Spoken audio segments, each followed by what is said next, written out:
Alright, chat. We got the hunt for Ted Bundy. Let's lock the frickin'.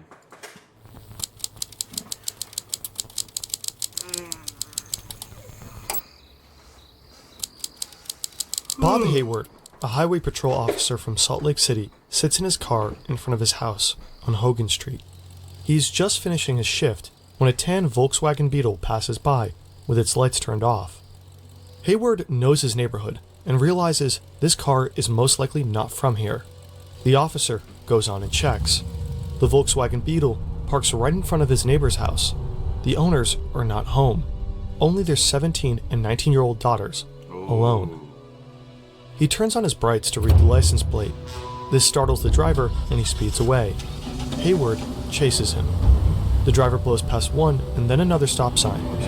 Hayward has no intention of letting the man escape. A few minutes later, the Beetle finally stops at an abandoned gas station. A man gets out of his vehicle with his hands up. He wears blue jeans, a black turtleneck, and tennis shoes. He has shoulder-long dark hair and smells of weed. Hayward points his gun at him. The man says he's a law student and was at the local drive-in watching Towering Inferno. He got lost on his way home. The only problem is that Hayward drove by the theater earlier. Towering Inferno was not being shown that night. The officer checks the man's car and sees something very strange. The passenger seat... Yeah, just having a mask, some gloves, and a flashlight with some rope and a crowbar, that's definitely not freaking suspicious at all. What the heck, dude? Is missing. In its place is an open bag with multiple very strange items. A ski mask, a crowbar, an ice pick, a box of trash bags, gloves, a pantyhose, rope, and some wire. In the trunk, Hayward also discovers a pair of handcuffs. Yeah. I'm going to arrest you tonight for evading an officer, mister. But I intend to ask the county attorney for a complaint against you for possession of burglary tools. Back at the police station, the man gets registered and photographed. While he had the necessary tools, there was no burglary to directly link them to. But without any evidence, he is free to leave the station on bail. Bob Hayward is suspicious. He is convinced that the man wanted to break into his neighbor's house with those two girls inside. Though it was only much later that Hayward would realize the man he arrested that night was none other than America's most infamous killer. Wow. Ted Bundy. And it will take a lot more to finally catch him. He's not a wild beast to look at or to hear. Her viciously, biting her. He was thoughtful, charismatic. And clubbing her to death. He was quite personable. Slow down, my young friend. You think you can touch the sky? Where did it all go wrong?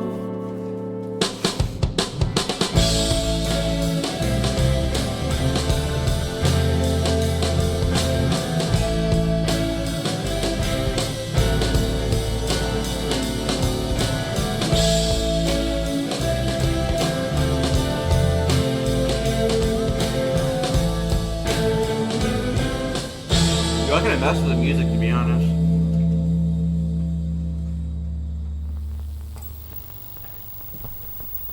The 70s and 80s are the era of serial killers in the US. Jeffrey Dahmer, John Wayne Gacy, Charles Manson. But Yeah, I didn't realize that was like at an all-time peak of really infamous killers. There's still killers around today, but they're not as known as these guys, which is kind of crazy. But one of them stands out. Ted Bundy. He's handsome, articulate, likable, even. Well, I'm sure it works, and you've got to have faith it'll work, or else you'd be reduced to some kind of, mumbling idiot. Theodore Robert Bundy was born on November 24th, 1946. He's a smart boy and grows up in a relatively normal working-class family. I grew up in a wonderful home with two dedicated and loving parents, one of 5 brothers and sisters. Home. Hold up, don't get me wrong. Was Ted Bundy looking like on a TV show or something? I don't know. I think it's on a TV show or something. I don't even know clue. Where we as children were the focus of my parents' lives, where we regularly attended church, 2 Christian parents who did not drink, they did not smoke, there was no gambling, there was no physical abuse or fighting in the home, but it was a fine, solid Christian home. But not everything is alright with Ted. From as early of an age... Yeah, it's crazy how he becomes like from a Christian home to like a guy that's killing. I think all, if not all females, right? That's just crazy. Is 3 years old, he does strange things. When his aunt is sleeping, he arranges kitchen knives around her. When outside playing in the forest, he frequently takes apart mice. When swimming, he more than once tries to drown others. Yeah. He never shows any signs of guilt. For a few years, he and his mother lived together with his grandparents. His family is religious, his grandfather a deacon. But the grandfather is also abusive and violent, a racist wife-beater and collector of... Yep. That's what gets them more angry, is having some sort of abusive jit in their life. Violent porn. Despite all this, Bundy adores him and regularly peeks into his collection. Never mind. Ted is intelligent and good-looking, but he is also very shy. A loner who is often bullied at school, he sometimes has serious outbursts of rage and does not quite fit in with the other kids his age. During his first years at college, Ted is insecure and has almost no social life. A positive memory for him is when he buys a 1968 tan Volkswagen. It gives him a sense of freedom and independence. Over time, Ted Bundy builds the perfect mask. He appears as a confident and charming young man now, graduates in psychology law school. But he doesn't care much about the law himself. As a teenager... Yo, why do killers, or at least some killers that I've seen documentaries about, they just be going to law school, criminal defense, stuff like that. That's just interesting kind of, you know. Bundy had a lengthy history of theft. When he turned 18, it was wiped. But the desire to commit a crime grows and grows inside him. On February 1st, 1974, Bundy breaks into a student's home, abducts, and kills his very first victim, Linda Ann Healy. Bundy's victims are always attractive young women. He approaches them in public places, faking an injury or disability and luring them to his car. Yeah, that's crazy. When his charm and good looks convinces the women that he's no threat, he beats them unconscious. Yo. For the bodies, he has a place on the floor of his tan Volkswagen, right where the passenger seat used to be. He drives to a secluded location where he brutally rapes, strangles, and kills them, often not even stopping there. Yo. Every month, more and more women disappear, first in Washington, then in Utah. The public is afraid. The police are desperate. For a very long time, nobody has a clue who did all this or how to find them. Before Ted Bundy, the term serial killer simply did not exist in people's minds. Wow. His facade is always well maintained. He even briefly works for the Seattle Crime Commission and writes a rape prevention pamphlet for women. Bundy knows exactly how to not leave any evidence. Wow, he put a good mask on, I'll tell you that. Holy dude. Heck of good mask. DNA tests were not yet invented, and even if the police would find something, departments at the time rarely shared information across state borders. But on November 8th, 1974, Ted Bundy makes a crucial mistake. He leaves a witness.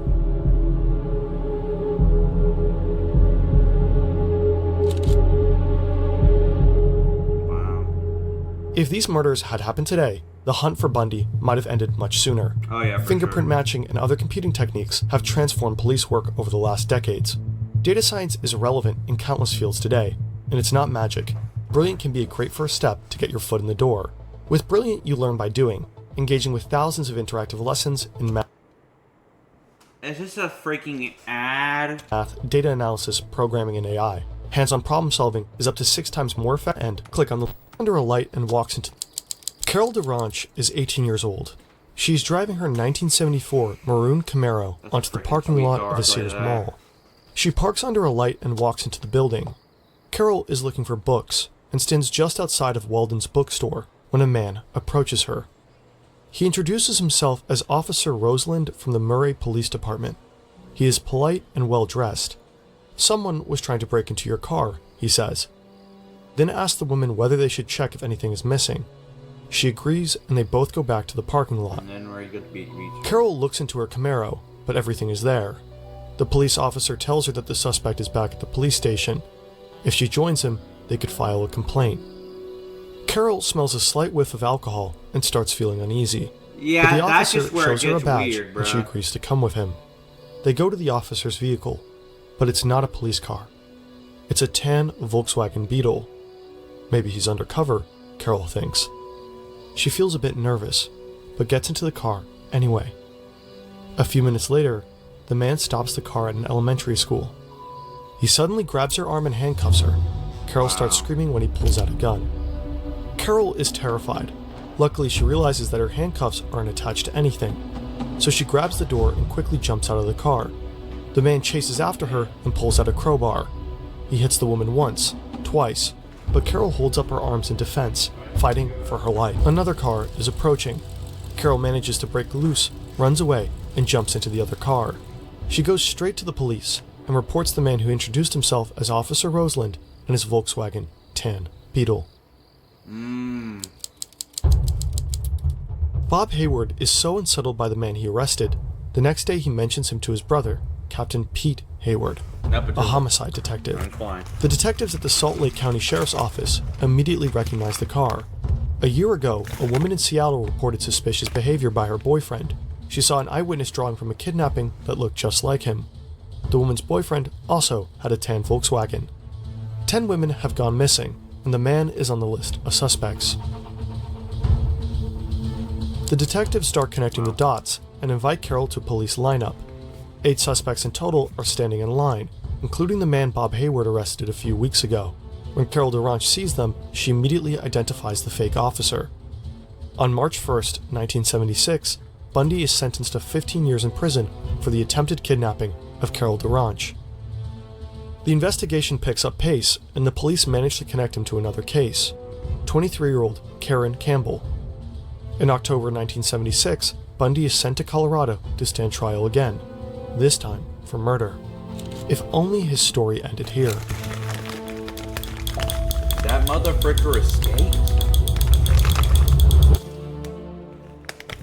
In his second trial, Bundy decides to defend himself in court. He is a law student after all, and a very confident one. For that, Bundy receives slightly more freedom from the judge than other prisoners. A typewriter, a desk, unlimited and untapped phone calls, and access to the law library in the courthouse. There he can move freely without shackles or handcuffs. Bundy's trial is in full swing. During a recess, he goes to the library. His guard is in the hallway, smoking a cigarette. It is a sunny day, the sky is blue, and Ted Bundy jumps from a second-story window. The fall is hard, but after landing, he immediately runs across the street, over a fence, and into an alleyway. Wow. From there, he sprints to a river, and from there, straight to the mountains. Bundy planned his escape for weeks, jumping from his bunk bed to strengthen his ankles, going through his exact escape route again and again, putting on a second layer of clothes under his courtroom outfit, practicing how fast he can change, getting a haircut, shaving his beard. A woman rushes into the courthouse and informs a guard that she saw a man jumping from one of the windows. The guards immediately sweep the floor. From the moment Bundy leapt from the windows, it takes them 10 minutes to realize he's gone. Leave this stuff unlocked, The police dude? set up roadblocks. They send bloodhounds into the mountains and tell the residents to lock their doors. Radio stations and newspapers quickly cover the escape. 150 policemen are now hunting a killer on the loose. Ted Bundy wanders through the mountains. Wow. He has nothing with him. No money, no food, no plan. Only a light shirt and his pants, and since he defended himself in court, a map of the area that was used in the trial. A whole day, he hikes up the grassy hills and by nightfall manages to cross the Aspen Mountain. The next morning, however, is cold and rainy. Wow. So instead of wandering further south, he tracks back and finds a small cabin, where he stays for the night. That's a little like the... On day 3, Bundy leaves the cabin, now better equipped. He has some food, warm clothes, and a rifle. On this day, the FBI joins the manhunt, bringing in helicopters. Despite the map, Bundy gets lost. When a rainstorm hits, he becomes even more disoriented. The cold is doing the rest. He eventually starts walking in circles and lands back at the cabin. There, he finds tracks of the search party. They're onto him. For 5 full days, Bundy Oh, is hiking true. through the hills. With his ankles swollen and his food running low, he finds himself back in Aspen. His only chance of escape is to find a car. At a golf course, he finally finds an old Cadillac with the keys inside. It's the morning of the 6th day of Bundy's escape. 2 police officers see a Cadillac zigzagging on the road. They stop the car, assuming it's a drunk driver. Instead, they find a sober but weak Ted Bundy. He lost over 20 pounds and barely managed to steer the car. His nose is wrapped in Band-Aid, and he wears glasses, but the officers easily recognize him. He is arrested only 2 blocks from where he jumped out of the window. Back in custody, Bundy now also faces charges for escape. He has to wear shackles and handcuffs when in court. It matters little to him. Almost immediately, he starts planning another escape. There's no shot this Jit escapes again, because he's hecka smart. A guard brings Ted Bundy a warm meal to his cell and leaves, but Bundy doesn't touch it. Instead, he lifts himself up into a small hole in his ceiling. In the weeks prior, he used a hacksaw he got from another inmate on an already loose light fixture to cut open a hole. To fit in there, he had to lose weight, so he reduced his meal sizes by constantly complaining about the food, as a cover. Bundy is prepared. He accumulated $700 from donations for his defense. In the weeks before his escape, he used the trapdoor regularly, searching for a way out, and he found one. The vent leads to a small apartment of a prison guard. Oh my gosh, he jumped in. Bundy crawls through the tight shaft. When he reaches the apartment, he hears voices. The guard and his wife are eating dinner. Bundy just sits there, waiting for his opportunity. The woman says, "Let's go to a movie tonight." "Sure, why not?" the guard replies. A few minutes later, the door slams shut, and Bundy drops into the apartment's bedroom. He puts on a pair of blue jeans, a gray turtleneck, and blue tennis shoes. Then he walks out of the street through the front door. This time, it takes the guards 17 hours before they realize what just happened. Wow. Bundy has long vanished.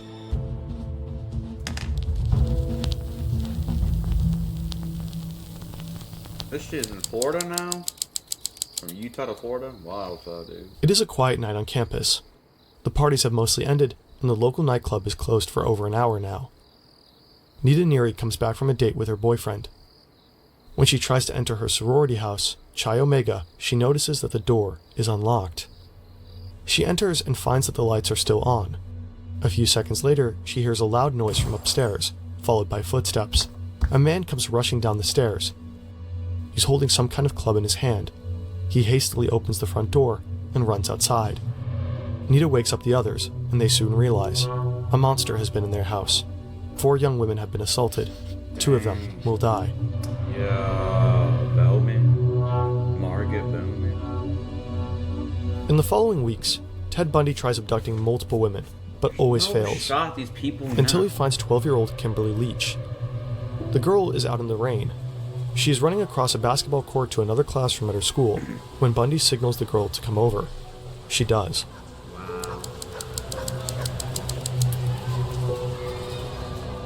David Lee, a patrol officer from Pensacola, sits in his car when an orange Volkswagen passes by with its lights turned off. Lee knows his area well and realizes this car is most likely not from here. He follows the driver and checks the license plate. The car is stolen. Lee turns on his police lights and the car starts to speed away. But David Lee has no intention of letting the man escape. A few minutes later, the Beetle finally stops. Bundy must have had a strange feeling of deja vu at this point. Oh yeah, for sure. This time, Bundy will not just get out of the car with his hands up. He will not say he's a student who watched a movie and got lost on his way home. This time, Bundy decides to fight. He gets out of the car. The officer points a gun at him. When the officer tries to cuff Bundy, he hits him in the face, kicks him off his feet. The officer fires a warning shot, and Bundy runs.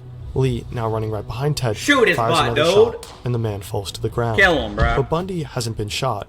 It's a trick to grab the officer's gun. He fails. The officer hits Bundy with his pistol and manages to arrest him. Kill The hunt him, for dude. America's most infamous killer has finally ended. Wow. He escaped, what, 2 times? I think? 2 times? Oh, dang.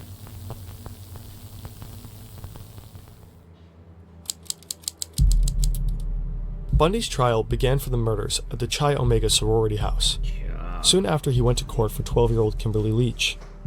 Bundy tried to defend himself, and in both cases pleaded not guilty. 1 month later, on July 23rd, Ted Bundy was sentenced to death. Like he should have been, dude. Like. A few days before his execution, Bundy confessed to a total of 36 murders. Newer DNA samples show that Bundy might have murdered over 100 people, starting his killings at the age of 14. Oh my god.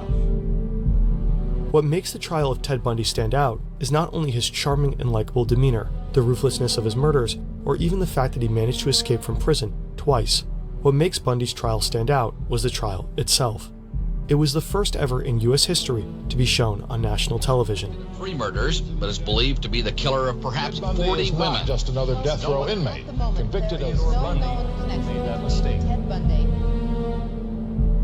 Since he defended himself in court, he had many opportunities to show his charming personality to the public. And many people were fascinated by him, especially young women. Are you a little scared when you look at him? Yes, it scares me to be in the same room with him, but I know there's other people in there.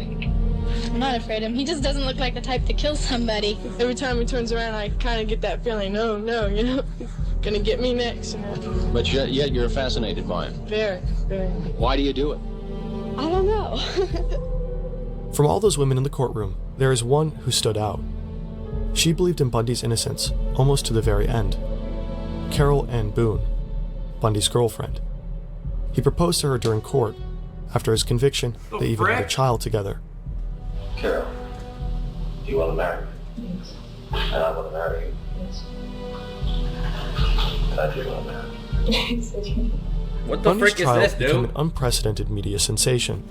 People all across the country could watch a killer fighting for his life, He's like trying to evade his people's death minds again and again for years. Probably in jail, dude.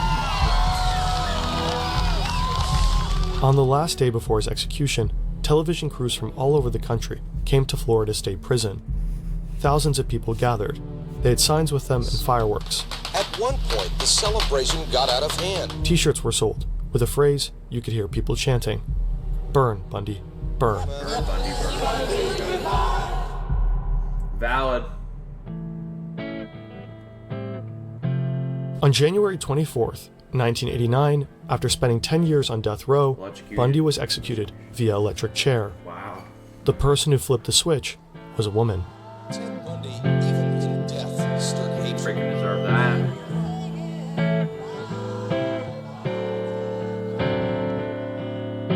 Slow down, my young friend. You think you can touch the sky? Where did it all go wrong? Where did it all go wrong? Slow down, my young friend. W video tag.